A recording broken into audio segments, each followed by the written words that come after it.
Hi friends, welcome to VN agriculture. మనం వరిలో అధిక దిగుబడులు సాధించాలంటే పంటకు కావలసిన పోషకాలను సరైన మోతాదులో సరైన సమయంలో అందించవలసి ఉంటుంది. వరిలో ముఖ్యంగా 3 రకాల ప్రధాన పోషకాలు అవసరమవుతుంది. అందులో మొదటిది నత్రజని, రెండవది భాస్వరం, మూడవది పొటాషియం. వీటితో పాటు సూక్ష్మ పోషకాలైన జింక్ కూడా ప్రధాన పాత్ర వహిస్తుంది. సో ఇందులో మొదటగా నత్రజని గురించి తెలుసుకుందాం. మొత్తం వరి పంట నాటు వేసినప్పటి నుంచి పంట కోతకు వచ్చే వరకు ఒక ఎకరానికి సంబంధించి 36 కిలోల నత్రజని అవసరమవుతుంది. అలాగే భాస్వరం 24 కిలోలు అవసరమవుతుంది. పొటాషియం 30 కేజీలు అవసరమవుతుంది. వీటిలో నత్రజని మరియు పొటాషియంను మనం వివిధ దశల్లో వాడుకోవాల్సి ఉంటుంది. భాస్వరాన్ని మనం చివరి దమ్ములోనే వేయాలి. మళ్ళీ పైపాటుగా ఎట్టి పరిస్థితుల్లో కూడా వేసుకోకూడదు. ఇక్కడ రైతులు గుర్తుంచుకోవాల్సిన ముఖ్య విషయం, ఒక బస్తా యూరియా బస్తా 45 కిలోలు ఉంటుంది.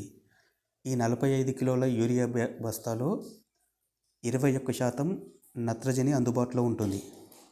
అలాగే ఒక DAP బస్తాలో 23 కిలోల ఫాస్ఫరస్ అందుబాటులో ఉంటుంది.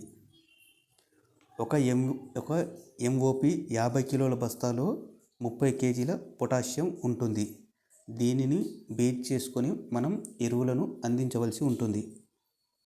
అంటే ఒక ఎకరం వరి నాటు వేసేటప్పుడు 12 కిలోల నత్రజని, 24 కిలోల భాస్వరం మరియు 15 కేజీల పొటాషియం ఉపయోగించవలసి ఉంటుంది. అంటే యూరియా ఒక బస్తాలో సగం, అంటే 25 కిలోలను ఉపయోగించవలసి ఉంటుంది. ఒక DAP కానీ, ఒక 20-20-13 కానీ, అలాగే మరొక సగం బస్తా అంటే 15 కిలోలు MOP ఉపయోగించాలి. అదేవిధంగా మనం 2 ఎకరాల్లో గనక వరి పండించాలనుకుంటే 1 బ్యాగు యూరియా, 2 బ్యాగుల DAP మరియు 1 బ్యాగ్ MOP పొటాష్ని ఉపయోగిస్తే మనం సరైన మోతాదులో పోషకాలను మొక్కకు అందించినట్లు అవుతుంది. వీటితో పాటు వరిలో మనకు ప్రధానంగా జింకు లోపం కూడా కనిపిస్తుంది.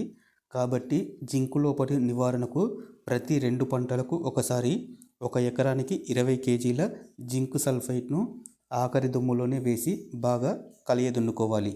ప్రతి పంటకు వేయవలసిన అవసరం లేదు. ప్రతి 2 పంటలకు ఒకసారి 20 కేజీల జింకు వేసుకుంటే సరిపోతుంది. ఈ వీడియో కనుక మీకు నచ్చినట్లయితే ప్లీజ్ మన ఛానల్ని లైక్ చేయండి మరియు సబ్స్క్రైబ్ చేయండి. Thank you. ధన్యవాదాలు.